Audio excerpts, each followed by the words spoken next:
భక్తితో వెళ్దామా?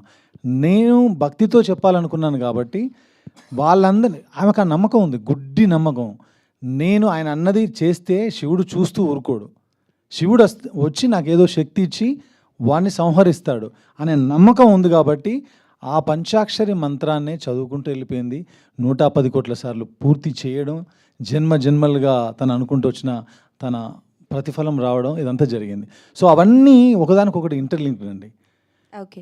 తిరుపతి సారీ వశిష్ఠ గారు హాయ్ అండి. సో బేసికల్గా అందరూ చెప్పినట్టు మీ వాయిస్కి పెద్ద ఫ్యాన్. బట్ వన్ థింగ్ అడగాలి ఏంటి అని అంటే, డైలాగ్ వార్ జరుగుతుంది మీకును మన తమన్నా గారికి జరుగుతుంది కదా, అందులో శివుణ్ణి మీకు ఇష్టం వచ్చినట్టు తిడతారు. బట్ అప్పుడు ఆ సీన్ చేస్తున్నప్పుడు కానీ డబ్బింగ్ చెప్తున్నప్పుడు కానీ what is your experience on that? Definitely it is strange. నేను శివభక్తుడే. అయితే చాలా కష్టం, కష్టంగా ఉంటుంది. అంటే దట్ థాట్ ఆఫ్ యునో శివుడిని గురించి అలా మాట్లాడేటువంటి థాట్ కొంచెం ఇబ్బందికరంగా ఉంటుంది. కానీ we all know what we're doing. అది ఒక సినిమా, అదొక సీను, ఆ సీన్ ఇంటెన్షన్ ఒకటి ఉంది. ఆ ఇంటెన్షన్ అంటే శివుడిని తిట్టి ఏదో నేను పెద్దోడు అని చూపించక్కర్లేదు తిరుపతికి. అక్కడ తిరుపతికి ఉన్న స్టాండ్ ఏంటంటే ఐఎమ్ ద సుప్రీం పవర్ అనేది.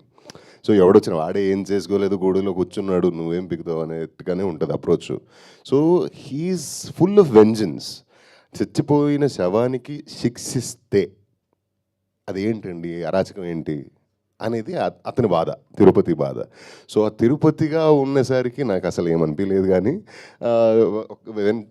నరేషన్ ఇచ్చిన వెంటనే ఇదేంటి ఇలా ఉందండి, అది ఘోరంగా ఉంది కదా చెప్పడానికి అని ఇలా సరదాగా ఇలా డిస్కస్ చేసాం. కానీ I as I already told you many times, I'm a huge fan of his writing. And ఒక్కొక్క మాట చాలా అంచనా వేసి, చాలా రిథమ్గా, ఒక మ్యూజికల్గా ఉంటుంది ఒక్కొక్క మాట కూడా. అండ్ వాటిని అడ్రస్ చేస్తాడు కూడా ఆయన సినిమాలోనే. సో మీరు సినిమా చూస్తుంటే మీకు తెలిసి ఉంటుంది. సో ఎందుకు తిడతాడు, తిట్టిన తర్వాత ఏమవుతుంది, that's that. Yes done. Ashok గారు హాయ్ అండి. సో యాజ్ అ డైరెక్టర్గా అంటే లైక్ ఈ సీన్ మీకు చాలా ఛాలెంజింగ్గా అనిపించింది, టఫ్ అనిపించింది?